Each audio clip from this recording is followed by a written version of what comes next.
You are running with the Devils, and it is a victory show. 1-0 on the season.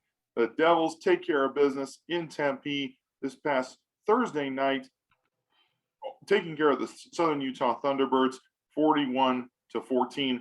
I'm the Rhino, Ryan Knowles, here with me as always, Big John Caldwell. Hey. And Big John Right. is looking pretty at times, but the Devils take care of business.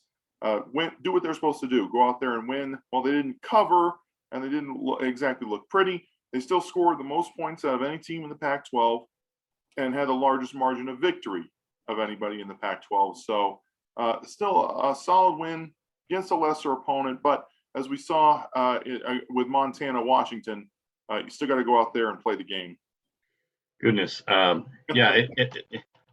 This early in the season, it is sort of like a preseason game, more like almost a scrimmage. It was good to see. I know our guys were happy. As we call it. I know our guys were happy to hit somebody else. You could see it in the way they were sort of approaching their craft out there. There was a lot of good pops. Obviously, we're going to talk a little bit about the penalties and sort of the errors, and for those of you who can't remember this, some of the errors were not penalties. There were some sloppy tackling. When you only get 20 minutes a week of live tackling, it's no wonder all these teams, some of these teams that should be doing better, the Washingtons, etc., didn't look sharp because it's just built into the rules. But I like that we didn't play down to our level of our opponent. I like that that Jaden ran well. He threw well. Yep. He threw one you thought it was a pick and it wasn't. But he was pretty darn efficient. And as you like to say in the pregame show, he got hugged a couple times up on the line. Yeah. They jumped on him early, which was really great to see. They forced a turnover on the third play from scrimmage, then punch it in on next play, which I think really kind of knocked the cobwebs off, kind of got everybody in a good rhythm. And they struggled with the penalties. They kind of took their foot off the gas there towards the end when the third and fourth teamers did get in the game. Yeah. But they were still able to put them away relatively early, I thought, especially with the way that the defense was playing. The fact they were able to force turnovers was a good sign. A lot of good to take away from this game. Everybody likes to talk about the penalties. Everybody's being a little pessimistic about this team. The fact that they did what they were supposed to do, go out there and beat up on a lesser opponent.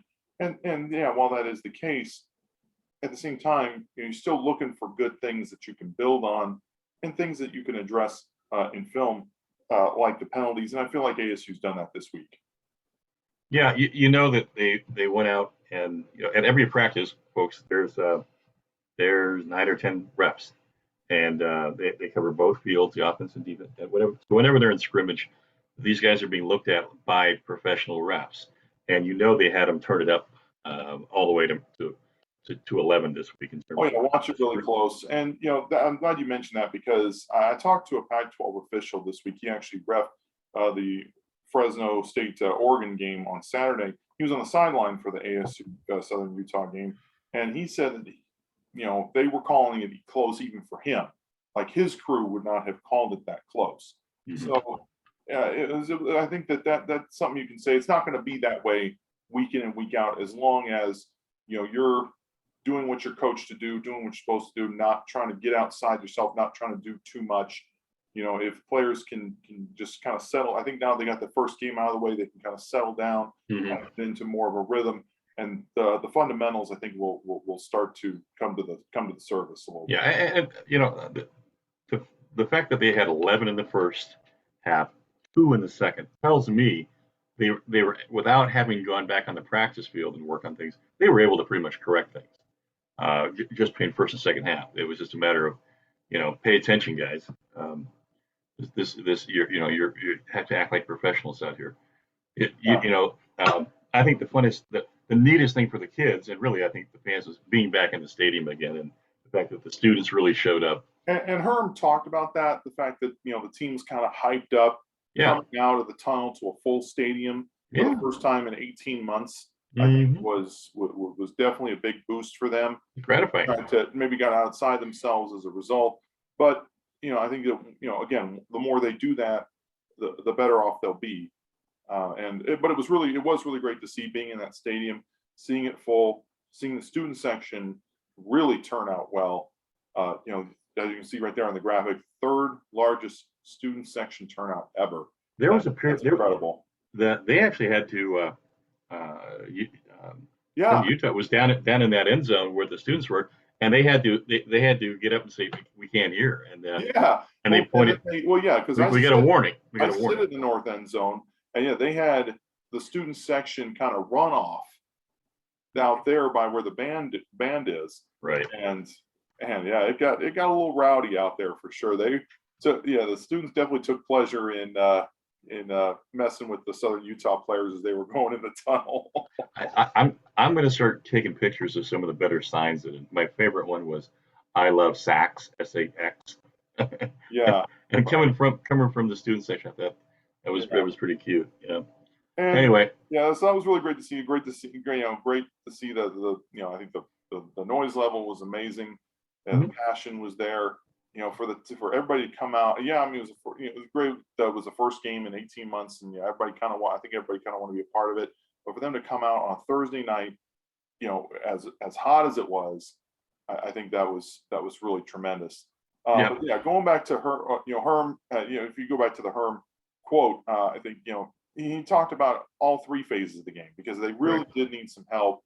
Um, Even on special teams, you got two missed extra points, and they failed to recover A pooch kick. pooch kick. Thank you. Yes. Yeah. Then when they failed to recover that. That's a problem. You can't be Yeah. out there and doing that. On the flip side, though, you did see two outstanding performances in special teams. Yeah. Eddie Zapalicki and then JT DJ Taylor. Taylor. Yeah. Those are two. I mean, Zapalicki's first punt, folks, he put it inside the one with backspin, and it just died. Yeah. And it was a thing of beauty. It was right textbook. That kid only had two punts all night. It was like the second shot on a par four, and it just died. That was oh my gosh. But That was Coach Slocum is really, really good about correcting mistakes like that. And yes, today Zendejas was listed on the roster, so he's back and he's on the roster. He didn't practice. He didn't practice before the game last week, but he's practicing this week. So right. So the official. We talked about him on the last show, probably taking over the short field goals and doing the extra points. Yeah. And I think that going forward, that's probably what you'll see is Christian Zendejas doing the extra points and the short field goals. They just need Logan Tyler to do it because they were in a pinch. But yeah, I mean, Zapalicki definitely in his first college game, I thought he played very well. I mean, we kind of knew what DJ Taylor was all about, having watched him last season. But for him to get Pac-12 Special Teams Player of the Week this week with a couple very, very nice returns, it's extremely encouraging going forward. Yeah, I think he averaged 37 on his run backs. Something like that. Yeah, it was really, really great to see. Yeah, he even though he's switched positions a couple times, what he does on special teams, I don't think can be understated. So yeah, that's really great to see. And then just kind of going through some of the stats of this game, just to kind of close the book for the week. We talked about the penalties, 13 for 135. I think the coaches, that's going to be priority one for the coaches this week in practice to kind of get that right and make sure that nothing like that happens again. We expected the running game to be the strength of this team, and again, it was. White and Trainum both averaging over 8 yards a carry, each finding the end zone twice, a total of 222 yards rushing for the team. I was unfortunate to see DeMonte get hurt, though. Looks like a sprained ankle. Hasn't practiced at all this week. He's been out there in uniform, but hasn't really gone through the full drills. Yeah. I doubt they'll risk him in this game, and even if he is dressed, he might only get like 5 touches or something. My source tells me that he'll be ready for game time, but they probably won't use him. They want to make sure he's absolutely perfect for BYU. But yeah, you're right. They may throw him in there a couple just to keep break the rust up a little bit. Not let him get stiff up or anything. Just get him ready for BYU. I think this priority one coming into this week. Well, I don't want to. Because Daniel Nagata gets some work. I think you'll probably see more of him. Yes, in UNLV as well. I was about to say I was impressed with the fact that Iguana really worked a lot of backs into his game plan, and Nagata wasn't just garbage time. He actually got some decent reps in there, and he had the touchdown that kind of sealed up the game. I mean, ASU probably could have had another one there towards the end. They finished toward the end, on the goal line, but they pretty much took their foot off the gas at that point. So it is what it is. But I still think strong game on the ground for the team. Penalties. I mean, could have even been even better without the penalties. And then the defense really came to play this week. I mean, they really set the tone from the first drive on. They ended up with 4 turnovers. I'd like to see those sack numbers go up a little bit, but still good to see them put a little bit of pressure on the quarterback. It really hurt when Tyler Johnson went out. They're probably their best pass rusher going out in the first half with a targeting penalty. Definitely don't want to make a habit of that. But ASU was definitely in the backfield quite a bit with those 6 tackles for losses. I was impressed with Omar Norman Lott. I really kept an eye on him, and he's going to be a factor. He got to the quarterback twice. There was 2 hurries in there, what I could tell, but he's very quick to the ball. But we had predicted all that. We had said he's one of our guys. He's one of the guys that we talked about as being an impact player along the a breakout. Going to have this will be his breakout year. Yeah, right. So then it was good to see other guys get some reps out there, like Stanley Lambert, Trevez Moore. Some other people get reps when Tyler Johnson went out. But again, I don't think you want to make a habit of that going forward. Yeah, Tyler Johnson he works on another level. He's got that great motor. He just knows how to get after the quarterback and make big plays. So you want to have that on the field. He's a tall kid, and he's really got to avoid that head. He's got to really get down low and dip and then drive up on the man, as opposed to what he launched. Right? Yeah. And, I'm sure when he came off the field, he said, "What did I do, coach?" And we're going to watch the film. You're going to show you proper technique. So, I mean, I think a lot of good to take out of this game for especially on the defensive end. Didn't give up a ton of big plays. You would have liked to see. I thought the open field tackling was pretty good, but there were still too many gaps for the team there was some run through. There was some over pursuits a couple times by Chase. There was this is classic where you're this guy's getting walled off, but yet we're reaching for a leg here, so coming across the body. But still, I think he made. If I remember correctly, he did make the tackle. But you don't want to see that but you kind of expect it in the first game. I mean, just those are little things that I think can get fixed with some film time and when practice field work. So just the thing that I really enjoyed seeing was that there appears to be the beginnings of what I call chemistry between Jaden and his receivers. And we've mentioned the big 3, Johnny, Ricky, and LV. And all those guys were right there in the mix. You never quite know.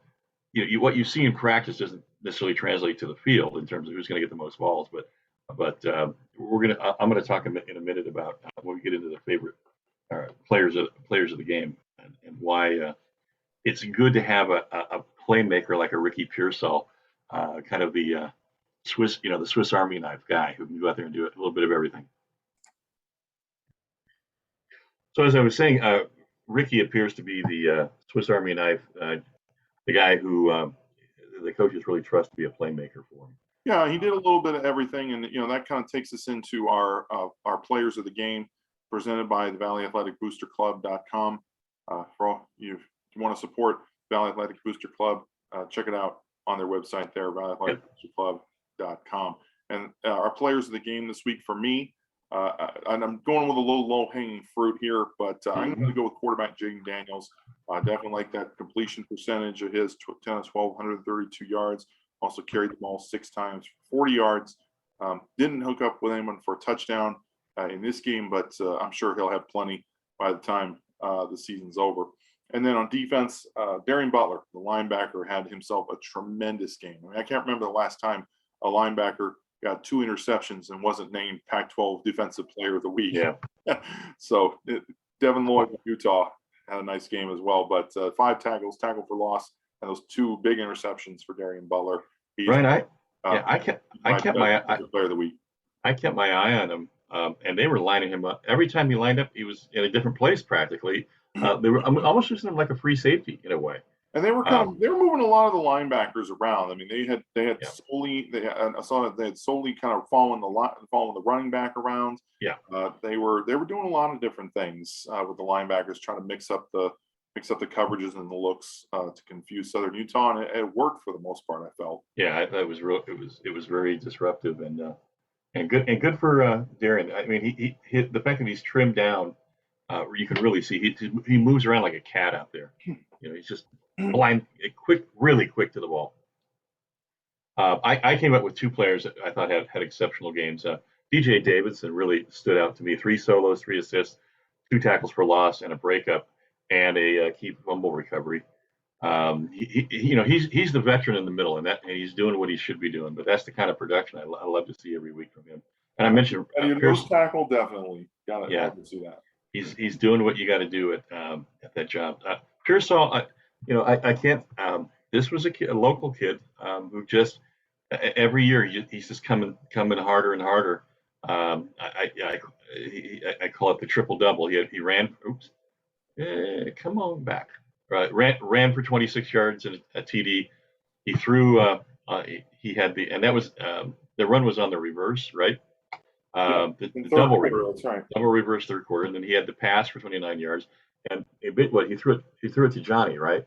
And Hodges. Excuse me. Hodges was waiting on it down there all alone, and then he had 2 nice receptions for 27 yards. And so, he's shown that he can do a lot of different things. I mean, he had that he scored a touchdown, I believe, on like an end around or reverse against Oregon State, and then threw a touchdown pass to Jaden Daniels that got called back for illegal man downfield against Oregon State. So he's shown that he's got a lot of versatility. He can do a lot of different things, and we're going to see a lot from him this year. We kind of pegged him as an early favorite for Jaden's go-to receiver. And while no one had more than 3 receptions in this game, it wasn't much, really wasn't much of a passing game. It was still, really, it was still good to see him get as involved as he did. And I'm sure we're going to see more of that this year. What one of the things I didn't like in this game was that we talked about it in last week's show about in sustained drives and the ability to make sure you're in third and very manageable. Because of the penalties, we were 3rd and long in this game, which was you want that not to happen. If you truly want to score 40, we scored 41, right on right on script with where we want to be all year long, according to Herm. It's going to get you gotta be disciplined, but sustained drives, folks. That's the name of the game. Yeah, and ball control. Committing a ton of penalties if they're not putting themselves in those 3rd and long situations consistently. There's no reason to think they can't sustain drives with the way they run the football. Just a matter of going out there and executing a little better, which I think will come with time as the season goes on. So those are our players of the game presented by the Valley Athletic Booster Club, and just kind of putting a bow on Southern Utah for the week. Just again, everybody's talking about the penalties, but the way I think the team ran the ball was extremely encouraging. I just went out there, lined up, and beat their man across from them for the most part. Good to see. We knew White and Trainham were going to kind of be the bread and butter for this team on offense, and for them to account for 4 total touchdowns was really great to see as well. I think that's really going to set the tone for this team's identity on offense this season. Yep. So moving on here to UNLV. This is a team that actually played the same night as ASU. They hosted Eastern Washington in Las Vegas and ultimately lost to the Eagles 35-33 in double overtime. This game didn't start out very well for them. They trailed 20-6 at the half. They made a quarterback change. Their starter, Justin Rogers, was largely ineffective. Only 7 of 11 for 23 yards. I mean, you know how hard that is? Complete 7 balls for like 23 yards. It's 3 yards of reception. It's not very. That is awful, is what that is. Youth. I didn't know about this, but apparently he had some kind of thumb problem. Yeah, he got sandwiched. He got a thumb on the helmet, I believe. Yeah, but he ends up getting relieved in the second half by Doug Brumfield, a one-time ASU recruiting target. Mm-hmm. And Brumfield really led this team back, and they were clicking offensively under him. Mm-hmm. Didn't have the greatest completion percentage, less than 50%, but the passes he did complete were for big plays, 117 yards, and he's a dual threat. I mean, he really ran the ball well, 7 carries, 27 yards, and a 19-yard touchdown run. And he, with him at the helm, the team really looked a lot better. So I fully expect him to start this Saturday. But the stud on the team that most of their offense is going to run through, is running back Charles Williams. And this kid is just a straight-up stud. And he showed it this past Thursday. I mean, 27 carries, 172 yards on the ground, and 2 touchdowns. Tremendous numbers, granted against a supposedly lesser opponent, but still a very, very nice game from this kid from Fresno. And they got their own Kyle Williams. Yes, and he was their leading receiver for six receptions, 87 yards. Looks to kind of be the go-to receiver because nobody else had more than 2 catches in that game. Right. But we'll see. We'll see how UNLV comes out. I mean, they were kind of expected to be a run-first team. Williams is definitely the bell cow. Mm-hmm. Nobody else had. I don't think anyone else had more. I think their second leading rusher was Brumfield with his 7 carries. Nobody else had more than 2. Yeah, you're right. I got the stats here. Yeah, so he's going to be the bell cow. He's going to be the guy they're going to look to kind of carry that offense and open up the passing game. Yeah, Brumfield had 7 attempts for 27 yards. Yeah, and that's why But yeah, I mean, Brumfield will also get out and run a little bit. So you definitely have to be disciplined in your gaps against this team. They like to run the ball. They like to control the clock. Play with the clock. Clock management. Keep the clock on their side, and they really got to be able to hold up against the run against this team. My only regret was I didn't have a chance to see any because I didn't get the Guatemalan soccer channel that this thing appeared on, evidently. Yeah, we were talking about this during the pre-show. I know it was really hard to find highlights to this game. Yeah. Ian had a couple of their touchdown plays, but that was, I mean, all they really had was like just the local highlights on the local news. Is that right? Yeah. And I was able to watch it, and they ended up losing. In the double overtime, UNLV couldn't convert on a 2-point conversion to tie. Right. And so let me ask you, from what you saw, who controls the line of scrimmage? I mean, obviously they must have some big guys being it. They have a pretty good offensive line. I think they're a little more. I think they're more geared towards running a zone type, so they're kind of smaller, maybe a little more on the athletic side. Mm-hmm. So they can spread you out, but they can also run some tight ends out there and line up and beat you off the ball as well. So they'll do a little bit of everything from what I saw, but they really rely on Williams to kind of make plays on his own. Obviously, but he sees some daylight and he goes, and he's tough to bring down. He's not the biggest guy in the world at 5'9", 200 pounds, but he's got good vision. He's kind of low to the ground, not the easiest guy to bring down. But he's running off a tackle, right? You're not going to be able to arm tackle him. I mean, yeah, he can get outside, but they'll also run him in. They'll run him inside plenty too. Yeah. Where he runs big. He's not the biggest guy, but he runs big. Yeah, well, 200 pounds. That's Yeah, a decent sized guy. Yeah. Very, very strong. He's definitely going to be priority one for this defense to shut down this week for them to come out with a victory. Yeah. Oh, Cool. and then on the defensive side, UNLV kind of got down, but they really, I felt like they bounced back a little bit against Eastern Washington. They gave up 374 yards through the air. Now, Eastern Washington is a pass-first team, so that was kind of to be expected, but they held Eastern Washington under 100 yards rushing. We'll see what their defense looks like this week. I mean, you might see ASU throw the ball a little bit more just because that's kind of their, I think that, but another part of that was their top corner, Noel Williams, was ejected for targeting in the first half. So Eastern Washington kind of took advantage of that. He'll be back this week. So we'll see what ASU's offense looks like. But they got some guys who get after it out there, especially at the linebackers. And you see Jacoby Quinlan, a guy who was 7 tackles, a sack, pass deflection against Eastern Washington. Austin Ajiake, 10 tackles of his own. And then Philip Hall, they kind of move him all over the place. He plays safety, but I think they also drop him into the slot a little bit and have him get after the quarterback. He had a sack. That's a big motor, yeah. Yeah, and he also had an interception. So he's a guy who definitely fills up the stat sheet.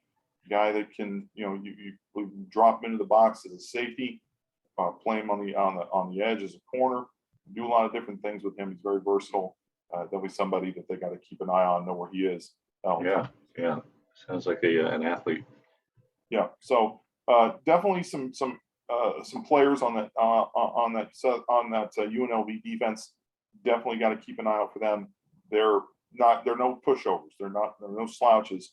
They struggled a little bit last week, but they definitely kind of found themselves, I think, in the second half. Ultimately, it was too late.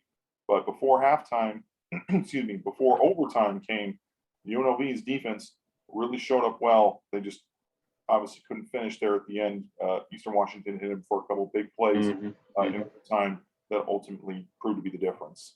Did you feel like Southern Utah? It's always hard to tell when you're playing 2s and 3s, but in the fourth quarter, do you think they were a bit worn down by the heat and humidity last week? Yes, I definitely think they were worn down. I mean, we saw a couple of ASU players kind of cramping up a little bit, but Southern Utah wasn't moving as well as they were earlier in the game either. That's true. I thought, that middle linebacker who was such a good athlete for him, Davis. Yes. The guy with the alphabet soup last name. Yeah, but I could see. I saw where he was just an outstanding. He was a runner to the shut up the outside. He was all over the place as well. I mean, they kind of I think they went away from him in the second half a little bit. He kind of came out. They put his backup in for some reps as well. But my point was that the fabled House of Heat really did its thing again, and I'm just thinking that may be a factor. It always is this early in the year for teams. I mean, look at one of the best teams in the country, for goodness sakes. Michigan State came in here a couple of years ago, and they looked like hammered crap in the fourth quarter. And very, very true. And UNLV, I mean, they haven't been playing at their usual outdoor stadium. Right. They've been playing. They played against Eastern Washington at Allegiant. Where the Raiders play. So they're not. They've kind of not. I mean, Vegas can have its own heat issues. They can get pretty hot there at times. But it's not Tempe. It's not. And they've kind of been coddled, I think, the past couple of years playing at Allegiant, not having to go up against the elements as much. They're definitely going to face some elements on Saturday. It's supposed to be another scorcher. Definitely fully expected to be, especially by kickoff.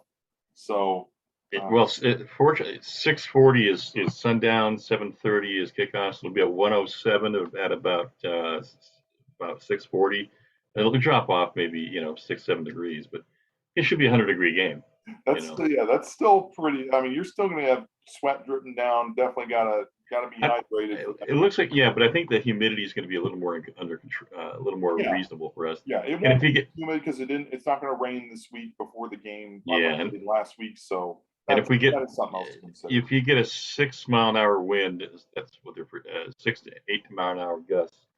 That's just enough to be tolerable for fans. So I expect a decent turnout. I'm expecting students, are jazzed. I think the fan base is still. It doesn't look like this team is affected by what all the writers want to talk about, which is the investigation. Yeah, You I see, don't think so. I think I don't hear one kid talking about it, or mentioning it. It's not in their lexicon whatsoever. yeah, I think Uh, they just want to go out there and watch the team, and the team just wants to go out there and play ball. I don't think I think that's kind of the last thing on everybody's mind at this point is the investigation. Just put it in the back of your mind and go out there and play ball, support the team.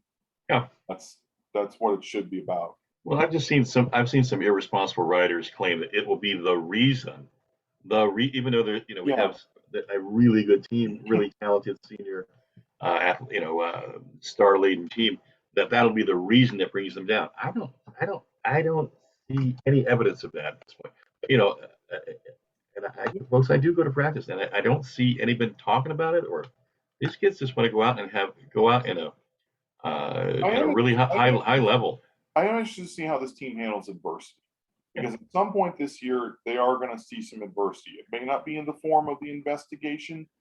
It may, might just be, struggles on the field more than anything. Might be a key player going down that Yeah, everybody, true. Yeah, it could be something like that. So, I would just want to see how this team kind of handles that. How do they pick each other up? How does the coaching staff respond to that? That's going to be the mark of a great team. How do they rebound, rally around each other and push forward and hopefully to continue to have success. Yeah. I think will be the mark of this team at some point this year.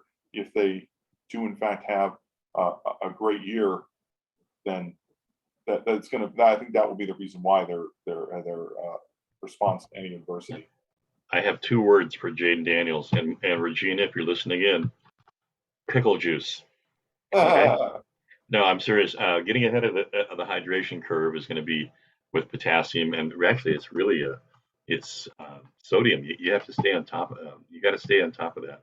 Yeah. I know our trainers know that. It's just I'm sure they will cramp the potassium big time. Yeah, especially seeing Jaden cramp up this week, I think they'll crack down on it a little bit, trying to get him in a better place, body wise. Mm-hmm. And I don't think we'll see that again. It was on a non-contact play. Right, and it went, but you could tell it went from his butt all the way down to his ankle. It was one big one, like he had never been in something like that. Yeah, and that's why he came out of the game and didn't really return. Yeah, and it was really great to see Trent Burkett get some time. I was a little bit concerned. I'll be honest. I was a little bit concerned about him, how he was going to play when he got his chance. What was he going to look like? How was the arm strength going to look? Mm-hmm. My concerns were put to rest pretty quick. He looked really, really good. I really liked what he came out and did. They throw him into the fire a little bit, had him throw the ball downfield a little bit, and I thought he looked really good. So he probably got in the game 5 minutes earlier than the game plan and the script called for. But I thought he absolutely rose to the occasion. He looked like he has full command of that playbook. I didn't see any mistakes. Yeah. Nobody going the wrong way. Him thrown to the wrong route. A ghost route. Yeah, very true. So that leads us into our keys to the game this week against UNLV. Keys to the game, of course, as always, presented by XLLending.com. For all your mortgage needs, check out XLLending.com. And for me this week, it's been harped on all week. Discipline, cutting down on the penalties. If you just eliminates at least, I'd say even half the mental errors that you had against Southern Utah, this game will be a laugher. I think that UNLV, while they're better than Southern Utah, at least on paper, is still a team that you should go out there and dominate if you don't beat yourself. I think that's the biggest thing. If they don't beat them. Herm talked about Sun Devils beating Sun Devils. You don't want to see that this week. If they can just go out there, play like they know they're capable of, don't try to do too much. Just, beat the guy across from you. Then I think that this will be a solid win for this team going into BYU. And then control the ground. That Charles Williams, the running back for UNLV, so much of their offense, I'd say probably close to 80% of their offense runs through him and what he does. You're right. If they can keep a body on him, don't let him hit them hit the Devils. Don't let him hit them for big plays and keep the chains moving. Then there's no reason they shouldn't win this game, because he has been the key to this offense for so long. If they can do that, as well as keep Brumfield in the pocket and don't let him beat you with his legs, there's no reason ASU shouldn't come out with a convincing victory. And then also continue to do what you've been doing on offense. Run the ball with authority. Continue to move the chains. Continue to give the ball to Rashad White, because he's he's a playmaker. Every time he gets the ball, he really is. He makes good things happen. We might see Trainum for a little bit, but we'll definitely see Daniel Nagata, and this is a chance for him to go out and really play up to his potential, play the way we saw a little bit of it against Southern Utah. Had a couple nice runs in that game. I'd like to see him. Yeah, you know what I noticed about Ngata was, and something that's kind of new to his game. He is bigger. You can see it, and I like the way he kind of sets up, looks for his blockers. He's definitely a more patient runner. I feel like he appears to be. Yeah, he's just not blindly going through, coming around the edge. He's looking for a block. But I concur completely about the discipline and the penalties. I think here's the problem.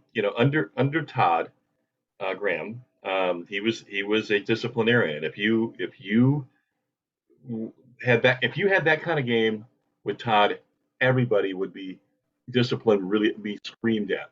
Herm's not like that, and I think these players need to understand how great it is that not have that liberty of not having a coach screaming at you, and to take ownership and take the responsibility with the fact that you're not going to get screamed at, but you got to do your job, and you have a really special kind of coach here who is going to come up and talk softly in your ear about it.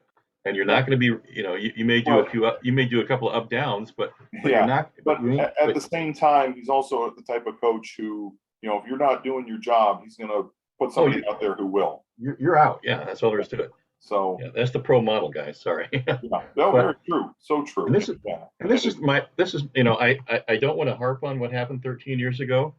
But a lot of us were in that stadium. You were there. I was there. We saw what happened when you look past the team, when you play down to your level of competition, folks. If you're not aware, 18 years ago, we had just come off really a 10-game season where we won the South under Erickson. We were co-champions with USC. Co-champions, and we come out in this game against this opponent, and we absolutely lost focus. And played. I thought we really played down to their level. Definitely. And what happened was we lost in overtime, 23-20. And it was the start of a 6-game losing streak. The next game, and what was happening, folks, is the next week Georgia was coming in, and let me say, the atmosphere around here was electric about Georgia coming in. Georgia had bought every seat in the building practically, and everybody was so hyped to be here. It was crazy, and as it should be. I mean, Georgia's a big deal, but you talk about a trap game, whew.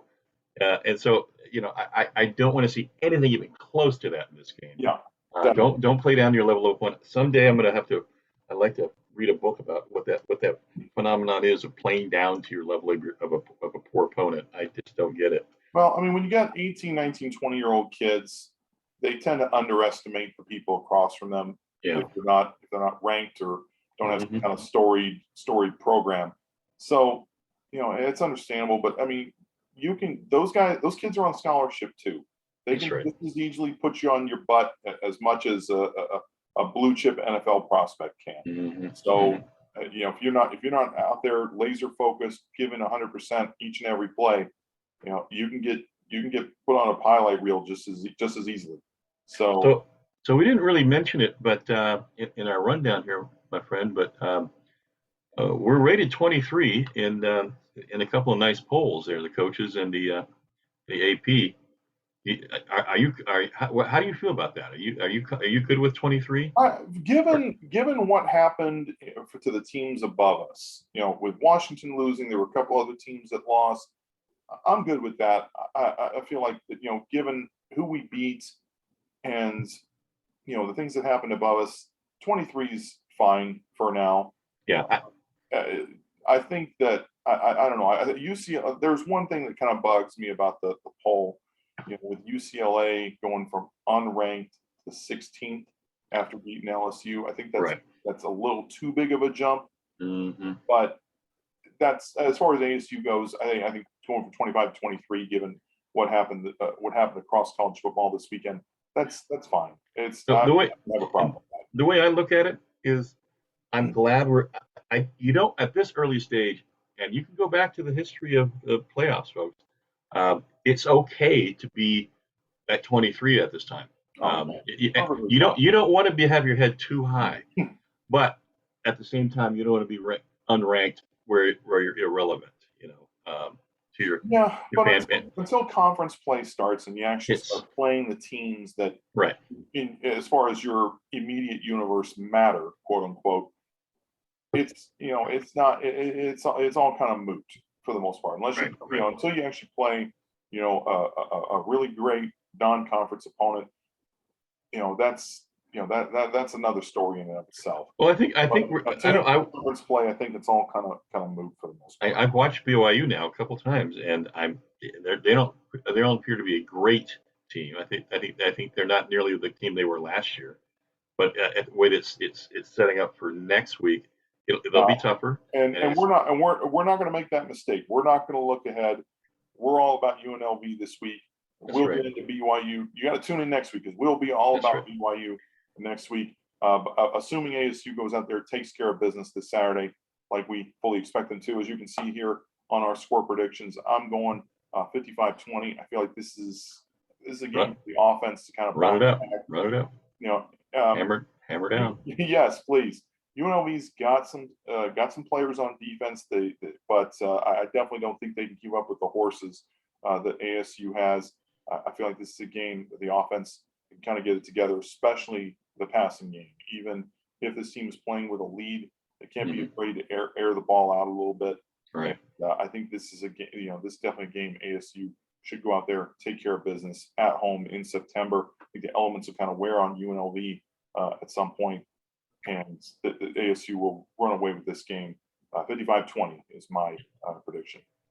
The way we played defense in this last game, Ryan, I really felt like with four takeaways that we were probably pretty close to getting a defensive score.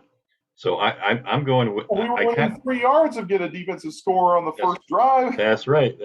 So I think I'm going with 48, which is another touchdown more than we had in this last game. But I think one of those will be a defensive score, and I'm giving them 10 and 6. So 3 field goals, right, and a touchdown. Yeah. I think Williams is too good of a player not to get if you give him enough touches, he's going to get his yards. I think he'll break off a couple big runs in this game, right, and put at least one in the end zone. Yeah, it's just kind of unavoidable. Just as good of a player that he is. I mean, he legitimately looks like he could be like a late round NFL draft pick. Yeah. So yeah. I just think that you still got to go out there and execute, play well, don't beat yourself. If they do all those things, there's no reason they can't win by several scores. Yeah. So with that, we are. That'll do it for this week on Running with the Devils. It was so great to talk with you again, Big John. We'll see you I'll see you at the tailgate on Saturday. Yes, sir. And again, just go out there, play, be great. Play like you can. I should take care of this team. Beat the Rebels. We say good night. Go Devils. Forks up. Let's see.